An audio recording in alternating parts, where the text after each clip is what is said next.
Podcasting from the beautiful state of Maine, welcome to another episode of the Learning from Leaders podcast, the show that focuses on identifying and developing the skills and behaviors that will inspire, empower, and compel others to follow your lead. Listen as Patrick's guests talk about the powerful leadership approaches they have identified and developed, which are vital for leading in today's challenging times. These are the same approaches that will positively impact you as a leader too. Learning from Leaders provides the right balance of leadership research with real-world scenarios, making it easy for you to rise above your best. All right, let's start the show.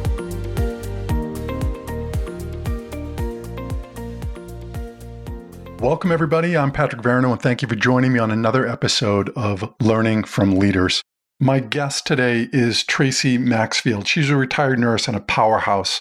She's an author of the book Escaping the Rabbit Hole, and she's also the host of a very successful podcast called Engage, Educate, Empower. And our conversation in this episode talks about her own experience battling depression and really going down her own rabbit hole. And the value here is really about trying to help other people to recognize that there's hope in ways that they can either help themselves or maybe identify and help somebody else that's going through a very difficult time. And certainly we are in an environment right now where I think many people have struggled with going down the rabbit hole. So I hope you enjoy this episode. There's so much here, so much value. So let's get into it. Tracey, thank you for taking time to be on the podcast today. I really appreciate it. We're living in some unique times. I think you and I would both agree, and we had this conversation off air on some crazy things that are going on. And I think your background certainly is well suited, I think, in terms of you've had a wildly successful podcast, as well as a blog that you had, a book that you've written in regards to escaping the rabbit hole that really talks about your own journey. I'd really like to have you tell your story in terms of what was it like to end up to where you are now? How did you get there? And then I think really, as we talked about before, how do we help people dealing with so much on their plate right now in these times? Yes, let's take a step back and I'll tell you a little bit about my story. So I'm a nurse, actually recently retired, 37 years experience. And back in 2011, when I started a new position, it was more of a supervisory team leader role. But that was the first time I encountered a bully, and the bully was my superior. And after about 4.5 years of just constantly being harassed and threatened and intimidated, it just wears you down. And it culminated August 20th, 2015 with a meeting that I had with her, including union reps present. And really it was, I call it was the icing on the cake per se. She basically came in with fully loaded guns and just fired at me. Just personal, professional insults, lies, threats. It was just horrible. But what happened was I ended up, I call it falling down the rabbit hole. I had a nervous breakdown or an acute depressive episode. And my life changed. My life changed. I can say today, I'm coming up to my 5th anniversary of falling down the rabbit hole. My life since that day has never ever been the same. Certainly, it's now better than it was, but in order to get to where I am now, I had to go through an awful lot, as you can appreciate. And so, yes, with depression, it's not just the emotional, cognitive, it's the physical. It's that the suicide ideation, the suicide attempts, it's that feeling that you're never, ever going to be the person that you were before. And you don't even think that you can ever regain a possibility of life. And it was actually through a lot of hard work, which comprised of journaling and expressing gratitude, sessions with my psychologist, medication, and, adopting a daily routine of really, a holistic approach to try and look after myself. And over time, as I started to get a little better, I started a blog, which was really upon my psychologist's recommendation to write a blog because most of my friends were healthcare professionals. And so we're talking social workers, doctors, nurses. And when I would explain to them what I was going through, they couldn't understand it. no, but you don't look depressed, but you seem fine. Well, you're functioning fine. And I was getting so frustrated that he recommended, start a blog, tell them what it's really like living with depression and give them an idea of what your life is like. And as soon as I started that, immediately the conversations were, we're so sorry, never realized it was like that. This should be in a book. And every single time I made a post, it was the same thing. This should be a book. And so after about 6 months, I was fortunate to be in touch with someone, actually on LinkedIn, who had previously written and published books. And I contacted her and said, do you want to take a look at this blog? Everyone's going, this should be a book. What do you think? Please be honest. And a couple of hours later, she contacted me and said, I have an editor for you in Toronto. Your book needs to be written. And I think right in the blog, certainly I felt, even though it was very painful because I was very raw and honest, it was also very cathartic. And I think that definitely helped with the healing process and me coming to understand and coming to terms with what I was going through. The reason that I wanted to get the book out was because every day I felt like I was the only one in the world going through this and that no one would understand. And that's not true, because the more people I met, the more I realized there were so many similarities. Even though each person's journey with depression or any mental illness is different, there are certain things that we do have in common, perhaps the best way to say it. And I just wanted someone who was reading the book to know you're not alone. Even if you think you're absolutely not alone. And over time, you will get better, because in 2015, I never, ever thought I would be sitting here talking to you today. There was just no hope. There was no light. There was nothing. And after the book was released, so began going to talk to people. I started YouTube video. I did a weekly blog post about different types of mental illness, especially as they pertain to children and teenagers. And I talked about bullying and, went on radios and podcasts and TV. And my platform initially was to talk about my book and depression, but I moved in the direction of actually speaking out for children and teenagers after I was invited to go to a middle school and talk to them. And I ended up having 63 teenagers, ages 11 to 15, come and confide in me about what they were going through regarding bullying and suicide and mental illness and self-harm. And I was heartbroken and overwhelmed. I think those were the two words. Overwhelmed that there were so many of them. I thought this is a problem with this school. And it was only after I did some research did I realize it's actually a global problem. This is something that's happening everywhere. And it was at that point, upon a doctor friend's recommendation, who said, this is your purpose. This is what you should be doing, is actually educating and going out there and advocating and supporting kids that are going through it. And that's basically what I've done. Now I have a podcast, Engage, Educate, Empower. And as you know, that's how we connected, because you were my guest on the podcast. And actually your podcast is aired in August. And it's just trying to get people to understand. And I'm a firm believer in the more you know, the more empowered you are and the better able you are, not only to take control of your life, but to help others and try and move in a more positive direction. I would guess that as this blog went out too, what it provided people was permission to be able to say, I'm feeling that too. I'm going through that. You felt a release from it, but I'm sure they did too, of saying, oh my God, it's not just me. And I think what really surprised me was the number of messages I received from people that said, I swear you were standing over me as you were writing that. And it's just those feelings of, helplessness and worthlessness and just the exhaustion and the berating yourself. Dr. Daniel Amen is a very, very famous psychiatrist, and he talks about ants in the brain, automatic negative thoughts. And I write a chapter about them because as human beings, we are our own worst enemies. We are so self-critical. And when you have a mental illness, especially when you have a depression, you allow those negative thoughts to percolate, and one becomes 10, becomes 20, becomes 100. And you just knock yourself down constantly. And it's very hard to pull yourself out of that.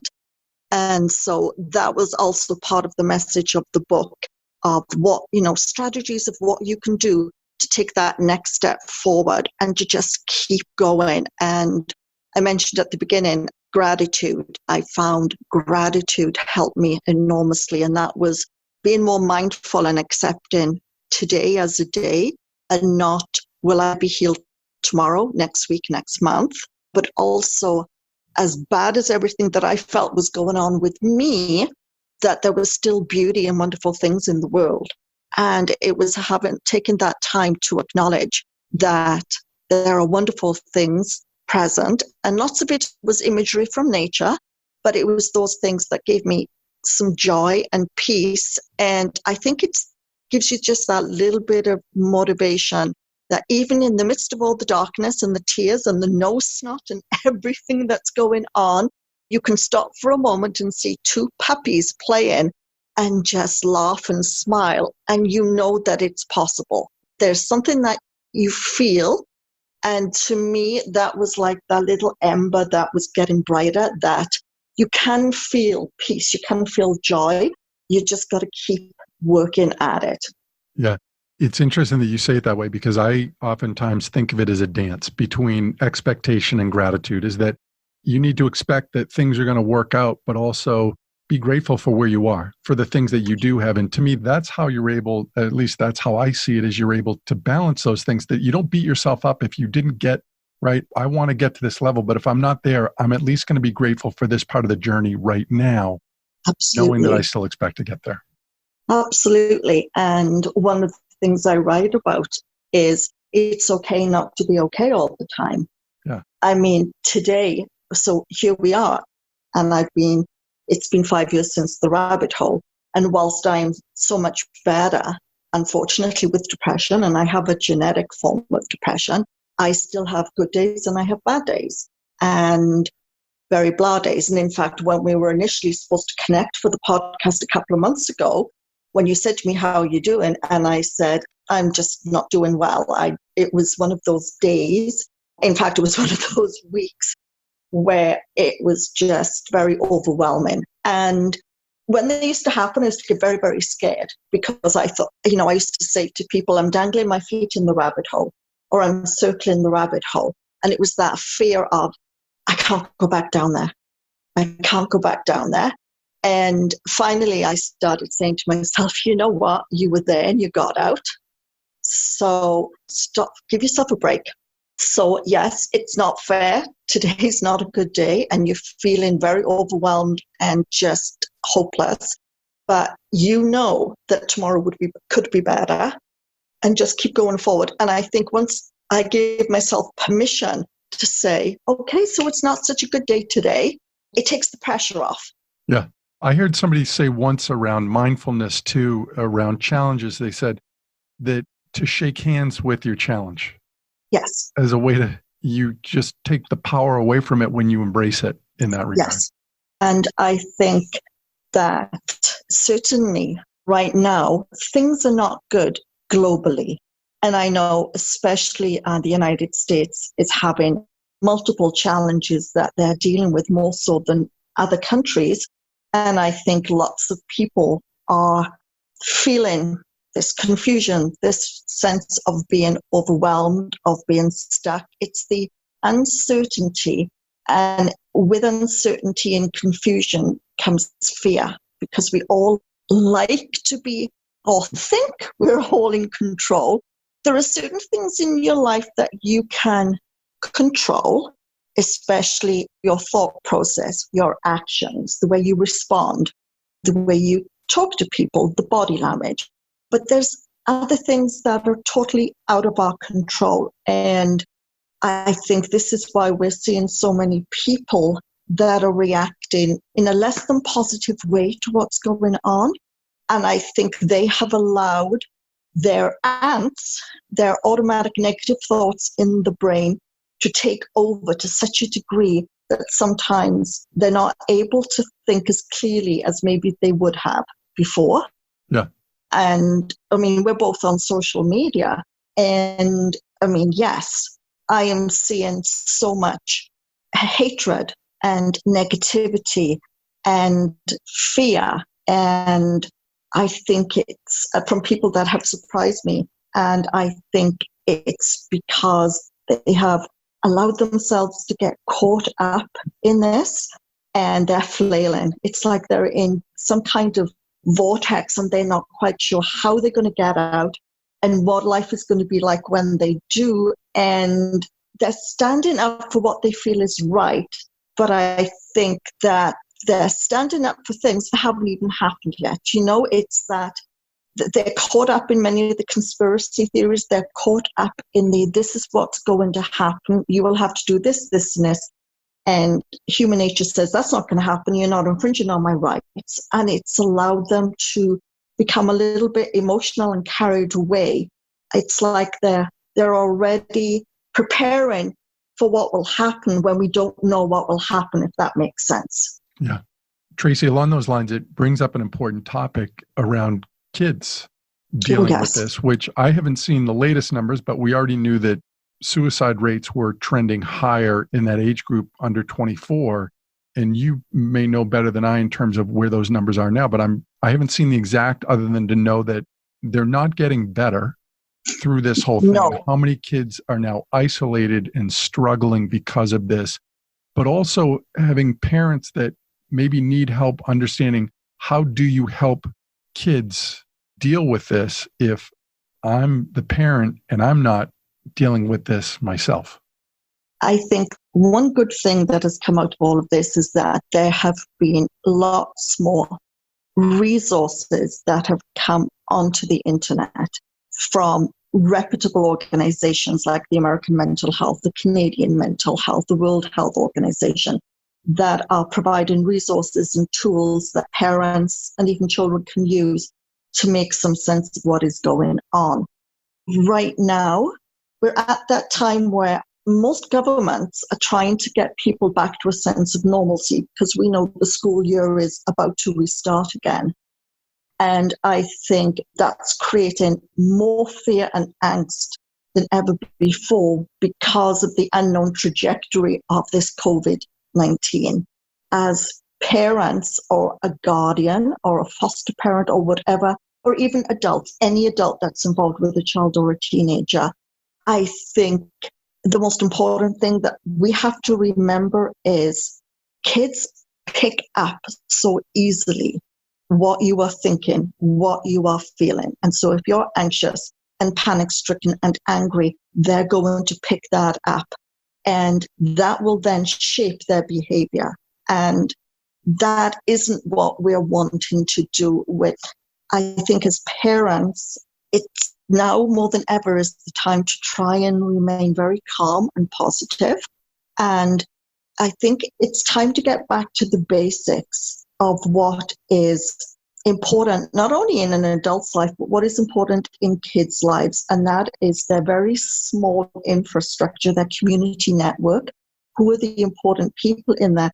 And it's all working together as a team to reinforce support and love and confidence that we will be there with you. We don't quite know what's going on just yet, but don't worry, we're going to help you.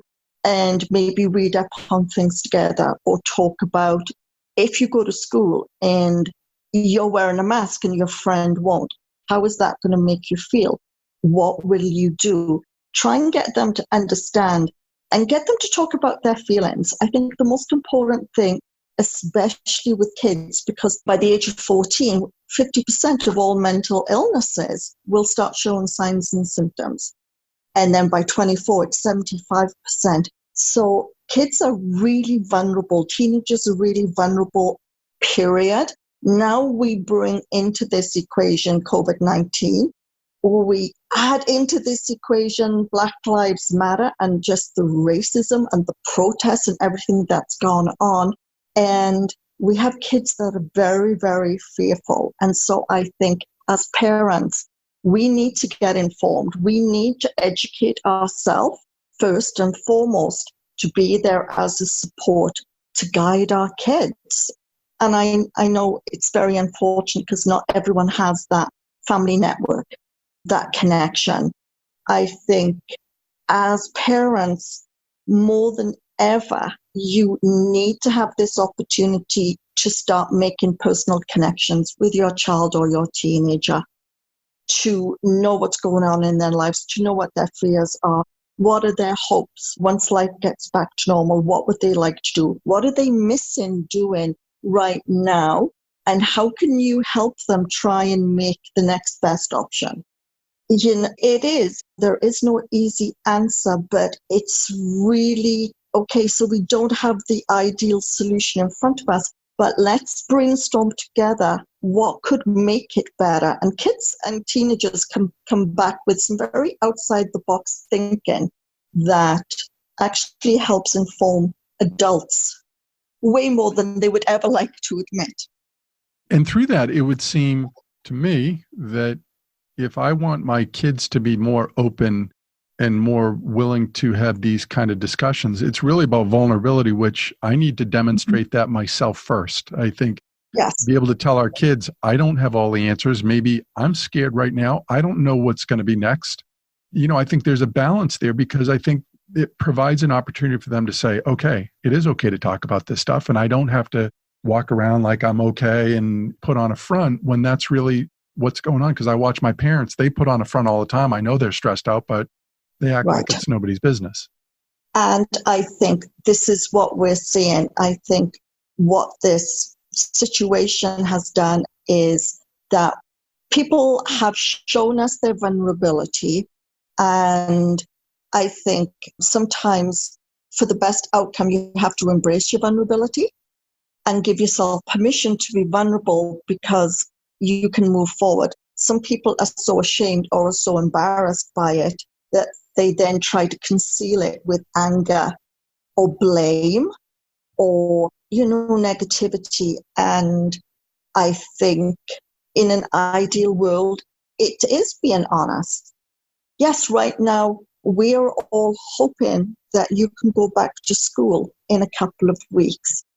Are you good with that? Are you looking forward to going back to school? No.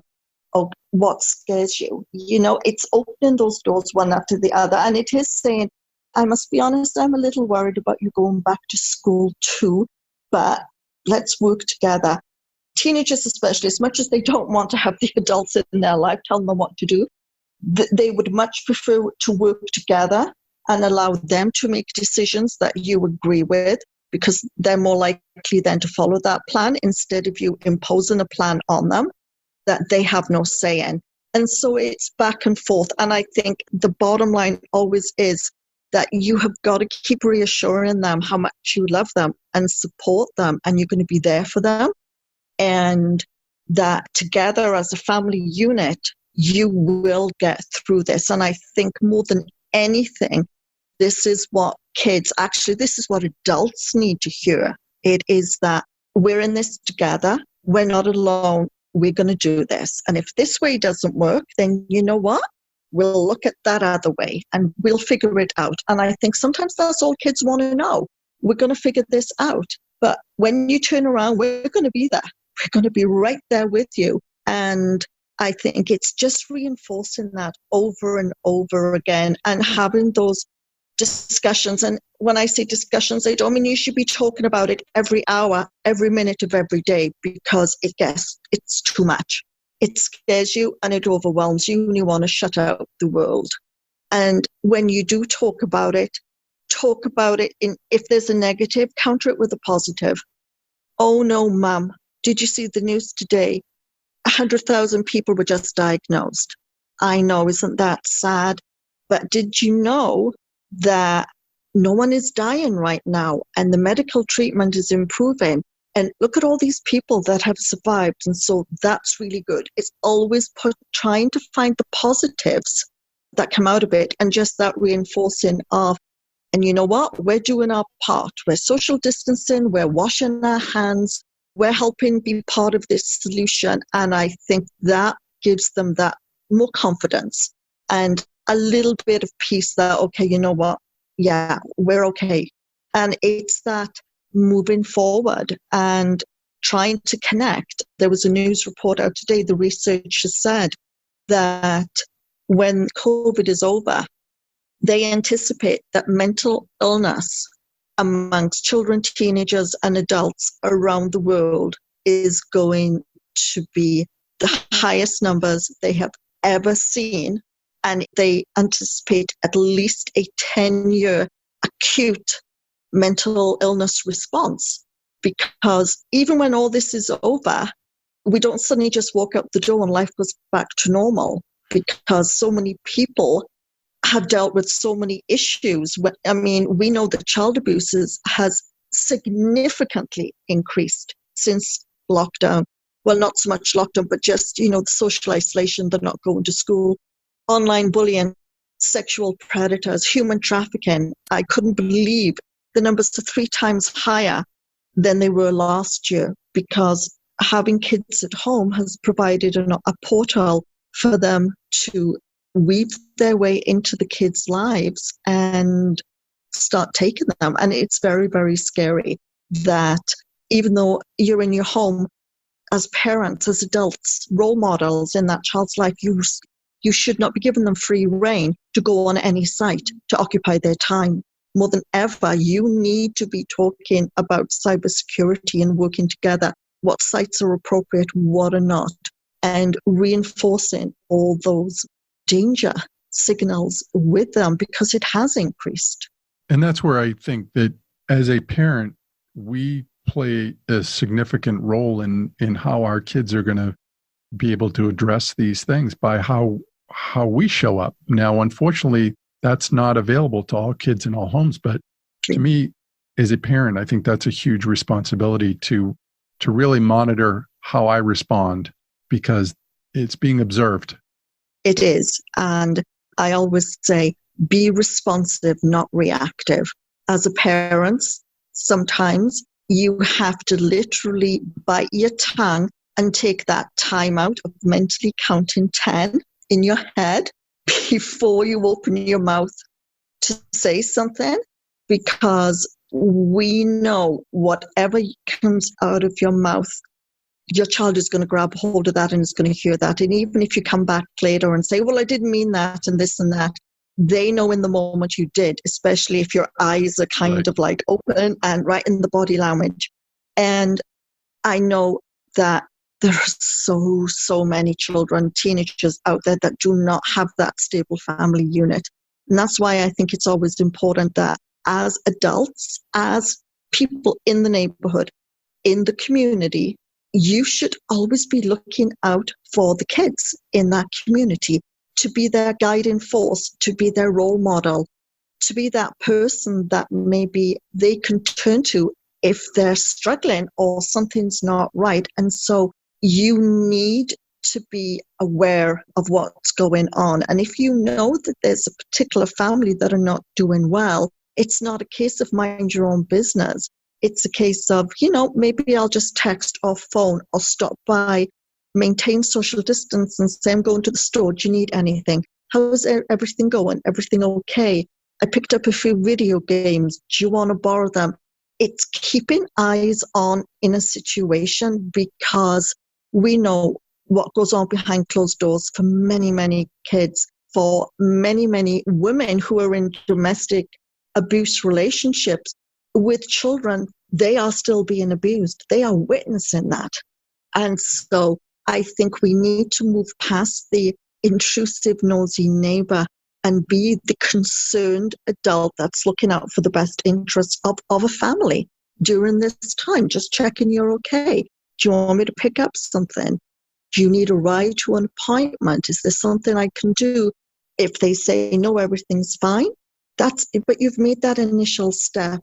I think that's why when you're talking to your children as well, you may have a really good family unit, but ask about their friends, because maybe their friends don't. And so it's that link then to the, how are your friends? I think more than ever, if we're going to come through this, we've got to start standing together. We can stand together against political unrest, and we can stand together when we want to go and bash the police. Well, why aren't we standing together as communities to support one another? Because that's how community grows. Yeah. Well, I would circle around to, I think, a couple very solid strategies that you had in the beginning that I think helped to do that. One is journaling, but also looking at it from a standpoint, what am I grateful for? And again, I think there's a contagion to that we create, is that if we focus on the gratitude piece, there's a lot of things that are wrong right now, but I believe that there are many opportunities that come from this. And also there are more good things than bad things. And if we practice that, like you said, around gratitude, I think it puts us in that place that I think we become more problem solvers too, as opposed to getting sucked into this sucks. I agree. And I think that's the challenge is, as adults, we really have to make it become a positive habit, because it will reflect on the children and the teenagers. They will pick up on that, and they believe that negativity is normal. And it's also when your teenager something says, it's not fair, life sucks, I can't see my friends, I can't do this, I can't do that. Yes, you commiserate with them, you understand, I hear what you're saying, but why don't you try this? Or what was nice about today? What was good about today? The more you retrain them into thinking that, the better able they're to manage anxiety and stress when it happens and not beat themselves up. And I'll share a very quick funny story. When I was at that school and I'd been given 30-minute talks to the teenagers, at the end of the day, there was this 13-year-old boy, and he hadn't engaged at all, and I knew there was something wrong with him. He was all in black hoodie, very withdrawn. And he came when he's very embarrassed, asked me, could I talk to you? And I said, yes, of course you could. And he fell into my arms, sobbing his heart out. And he said to me, I've been in the rabbit hole 7 years. When will I escape? So he'd had depression since he was 6. And I went and I sat with him in a private area and started talking to him. And everything was very dark and black. And I said, Mom, and he goes, no, Mom is good. And I said, then that is something to be grateful for. That's your gratitude. It's that you have a mother who loves you and will do anything for you. And he was like, yeah. And 20 minutes in, I said, so tell me, I know life sucks right now, but what is it that you're grateful for today? And he is like, nothing. And I said, well, when you go home, are you going to have an ice cream or something? You know, that can be gratitude because that's something that you love and you enjoy. And he's like, no, I got nothing. It's just dark. It's black. And I thought, how am I going to get a 13-year-old boy to understand gratitude? And so I'm giving him examples and he's like, yeah, no, I know, I get it. But, and I said, well, I can tell you one thing right now that you could write down that you're grateful for today. And he goes, you can? And I said, yes. I said, you're sitting here with this really hot woman who's got her arms around you, telling you that you're awesome. I said, that's gratitude. And he laughed and laughed and laughed. And I said, see? I said, gratitude is little things. It's little things. I said, it's going home and watching your favorite show on TV or playing a video game and getting the biggest score. It's going outside and feeling the sun on your face. And he looked at me and he said, I get it. And he was very calm. And I said, are you okay now? And he goes, no, I'm okay. And he wandered off. About an hour later, as I was packing up to leave, he passes by the library and I saw him and I smiled and he was jumping up and down, waving his hands going, I get it. I get it. And so I think kids always, if they can't figure out the tool, if you can give them guidance to what may help them, they will run with it and they will adapt it for themselves. But it gives them that sense of control back in their life and that little bit of purpose. And so I think it's always a really good exercise to do every day with kids, even when they're very, very young. So what made you happy today? Or what made you smile? Or what was good about today? You get them starting to feel about positives in their life. That will always work when the not so nice things happen. And that was the last piece of it, is it's about routine at that point, is what you've created. Yes. And routine is safe, but you can bring in things into your life, into your daily routine that is mindful. It's appreciating the moment, right? The little things. And I think more so now than ever, with the way our life has had to restructure with COVID, we have to get back to mindfulness and stop looking at, will it be gone in December? What is Christmas going to look like? What is my birthday next March going to look like? No. Let's just do it today. Yeah. Let's try and make today the best it can be given the circumstances. And if it wasn't, then you know what? Let's give it a go again tomorrow. Right? And I think if you start showing up and doing that as a family, then it will filter down to the kids and they will start doing it automatically. Yeah, I agree completely. Tracey, if people wanted to get a hold of you, read your book, listen to your podcast, what's the best way to reach out to you? The easiest way is to go to my website, www.traceymaxfield.com, and everything's on there. My blog, my appearances, the podcasts, resources, the book, you name it. It's one-stop shopping, I call it. Excellent. You make it easy. Absolutely. Well, thank you so much for your time. Thank you. It's been wonderful. Yeah. Again, I think the things that you've mentioned here about gratitude and the journaling and really making it a routine are such a strong recommendation for people to help them to deal with this. So I hope people will take hold of that. And wishing you all the best. The same to you and your family. Thanks so much for listening to this episode of the Learning from Leaders podcast. If you've enjoyed the show, please feel free to rate, review, and subscribe on your preferred podcast listening platform. We really appreciate that effort. Until next time, keep rising above your best as a leader.